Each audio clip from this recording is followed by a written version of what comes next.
ক্ষেতমজুর আন্দোলনের যিনি নেতা তিনিও কিন্তু এখানে রয়েছেন, নিরাপদ সর্দার। আজকে আপনাদের এই আন্দোলনে আপনারা এই ক্ষেতমজুর অংশ কতটা আসবে? আপনাদের প্রচারের কথা যদি বলি, গোটা রাজ্য জুড়ে জেলাগুলোতে যেভাবে প্রচার হয়েছে, আমরা প্রথম দিকে একটা টার্গেট করে এগোচ্ছিলাম যে গরিবরা কত আসবে, কিন্তু প্রচারের মাত্রাটা এমন পর্যায়ে গেছে এখনই আমি আপনাকে বলতে পারবো না যে কত ক্ষেতমজুর আসবে। তারা কি ভোট দেবেন? 2026-এ তাদের ভোট আপনারা পাবেন? আমরা গরিব মানুষকে তার অধিকার বোধ জন্মানোর জন্য লড়াই সংগ্রামের মধ্যে আমরা তাদেরকে আগুসারিতে আনতে চাইছি, যা কিনা এতদিন ছিল না। এই ব্রিগেডকে সামনে রেখে উপলক্ষ করে গ্রাম বাংলার মানুষ যেভাবে ঘর থেকে বেরোচ্ছে, তা আগামী দিন এই মানুষের লড়াই একটা নিশ্চিত জায়গায় যাবে বলে আমাদের বিশ্বাস। দেখো, এটাই হচ্ছে তাদের দাবি।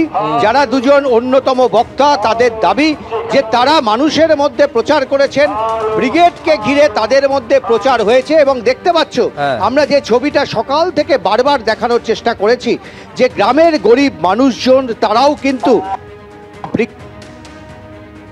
টুডু তিনিও আছেন, আদিবাসী অঞ্চলের নেত্রী, তিনিও আজকে ব্রিগেডে বক্তব্য রাখবেন।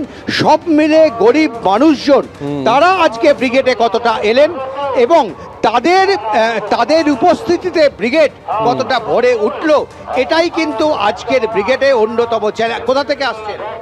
নদিয়া। নদিয়া। আপনি কি করেন? আমি ব্যাপারে কাঁচামালের ব্যবসা করেন। আপনি কোথা থেকে আসছেন? শীতলকুচি।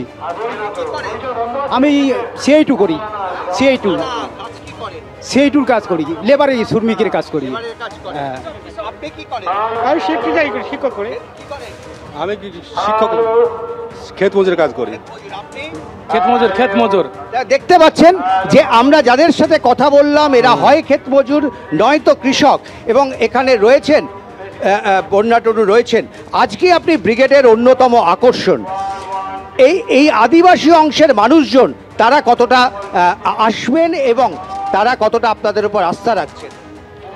দেখুন, আস্থা তো রাখতেই হবে, কারণ হচ্ছে সব থেকে আদিবাসীরা পিছিয়ে পড়া মানুষ, দিন আনে দিন খায়।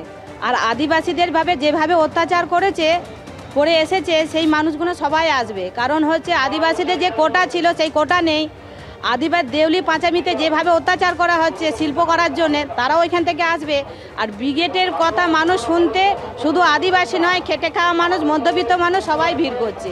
শুধু আদিবাসী না, সব আদিবাসীরাও ভিড় করছে। আমরা দেখতে পাচ্ছি যারা হচ্ছে তোমার এসছেন এই ধরনের যে সাইকেল, সেই সাইকেল নিয়েও এসছেন, তারা এমনি হেঁটে আসতে পারেনি।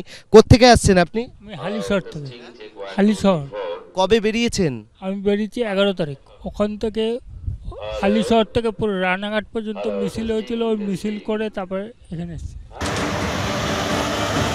লাল পতাকায় মুড়ে ফেলা হয়েছে বাস, এবং বাম কর্মী সমর্থকেরা তারা বাসে করে আসছেন কোলাঘাট থেকে, পূর্ব মেদিনীপুরের কোলাঘাট থেকে ব্রিগেড প্যারেড গ্রাউন্ড। পরের জেলার ছবি আপনাদের সামনে রাখবো। কৃষ্ণনগর, নদিয়ার ছবি দেখতে পাচ্ছেন। ট্রেনে করে তারা শিয়ালদায় পৌঁছচ্ছেন, শিয়ালদা থেকে তারা চলে যাচ্ছেন ব্রিগেডে।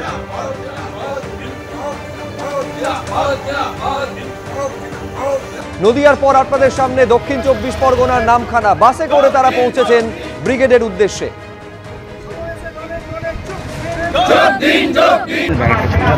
আর এবার বর্ধমানের ছবি দেখতে পাচ্ছেন।